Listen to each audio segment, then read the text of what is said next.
Okay, now we have broke down 5 of the tribes, and we made a statement that the Negro tribes, Judah, Benjamin, and Levi, ran into Africa in 70 AD, running from Roman persecution. So we're going to get the scriptural proof of that, how Israel or Judah actually ran into Africa. And then we're going to go back to Genesis and break down the rest of the tribes. Let's go to Luke 21 and 20. Read that. And when you shall see Jerusalem compassed with armies. So Christ said, when you shall see Jerusalem compassed with armies, so that was a high occupation of Roman centurions within the land of Israel. Read. Then know that the desolation thereof is nigh. That's the desolation spoken of in Daniel. Go ahead. Then let them which are in Judea flee to the mountains. Flee into the mountains. So you want to know how Israel or the lost sheep got into Africa? They ran into Africa running from Roman persecution in 70 AD. What mountains is this explaining?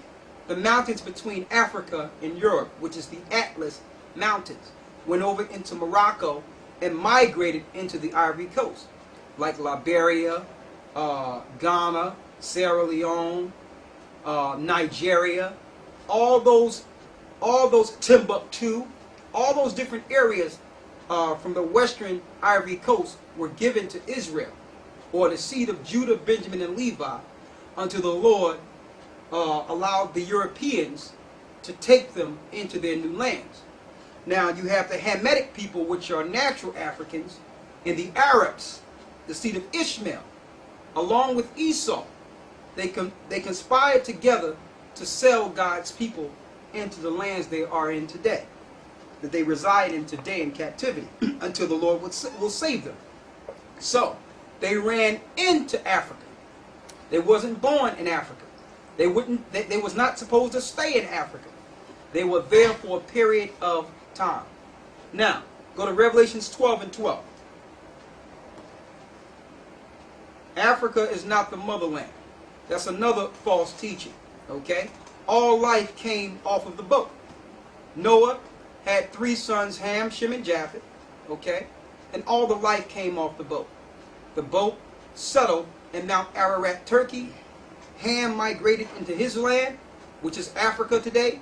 Shem went into his land, okay, and Japheth went into their lands, which is the European areas, and it was pushed back further east into Asia. Read Revelations 12 and 12. Therefore rejoice, ye heavens, and ye that dwell in them. Woe to the inhabitants of the earth and of the sea. The Lord says, woe unto the inhabitants of the earth and the sea. Read. For the devil is come down unto you having great wrath, because he knoweth that he hath but a short time. So when Christ was crucified, the clock started ticking on how long Satan would have to reign in this earth. So through that short time, he started persecuting Christ's people, starting in 70 AD. Read. And when the dragon saw that he was cast unto the earth, he persecuted the woman which brought forth the man-child. Who was the woman that brought forth Christ? Israel. That's the woman. Read. And to the woman were given 2 wings of a great eagle, that she might fly into the wilderness. She flew into the wilderness.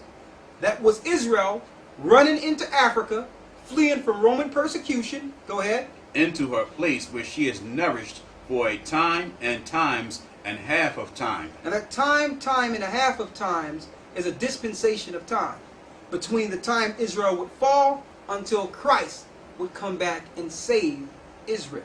That's the dispensation. Now, let's go back into identifying the lost tribes of Israel. We've identified Reuben, which is the Seminole Indians and the Aborigines of Australia.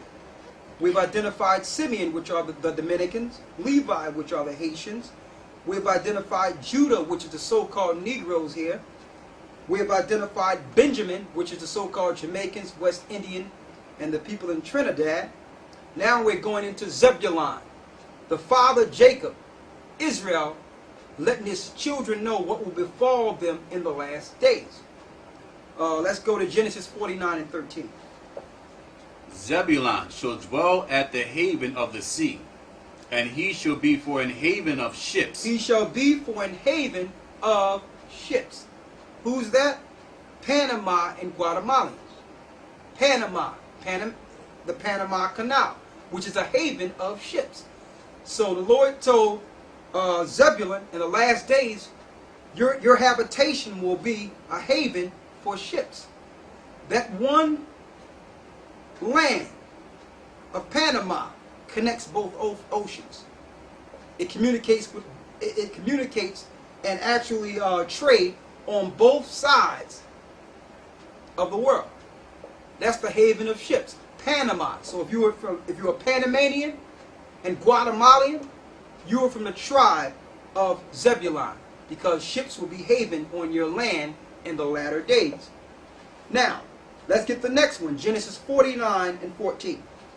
Issachar is a strong ass couching down between two burdens. Strong ass couching down between two burdens. When you see that those bumper stickers south of the border, you see the two donkeys and the man couching down with a big hat on.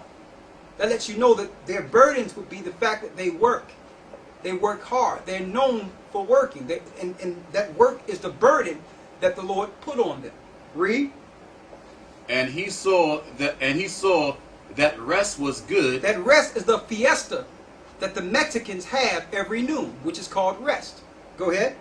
And the land that it was pleasant. And the land that it was pleasant. A very fertile land the Mexicans hold today. And all the other people in the earth, the heathens, use that land for their own gain. There's no way Mexicans should have to cross the border to feed their family with how rich and fertile their land is.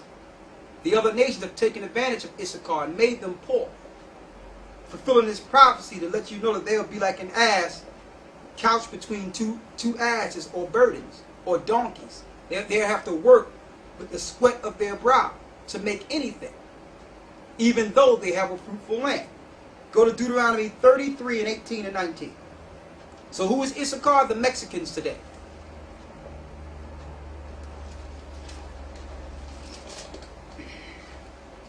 Read that. And of Zebulon he said, Rejoice, Zebulon, in thy going out, and Issachar in thy tents. In thy tents. That's how they used to travel. In tents. All the Indian tribes over here used to travel in teepees or tents, or what the scriptures call in the Old Testament booths. Booths, traveling in tents. Another defined prophecy to show you who the children of Israel are here today. Now let's go to Genesis 49 and 16. Dan shall judge his people as one of the tribes of Israel. Dan shall judge his people as one of the tribes of Israel. Now we know that Dan was the smallest of all the tribes of Israel. Dan was small. They had a little place next to Mount Seir. We found out through research, and we're going to make a whole tape on this to prove what we're showing here, that Dan ended up becoming the Herites and set up a Sanhedrin to judge God's people. So Dan made an agreement with Esau and Satan for the priesthood. And they became the Herites, and that's why they're not named in Revelation the 12th chapter. Dan started dealing with evil, witchcraft, and they linked their seed with Esau. Get Judges 18 and 1. More proof on Dan. It says, Dan shall judge as one of the tribes of Israel. And we know Dan was not given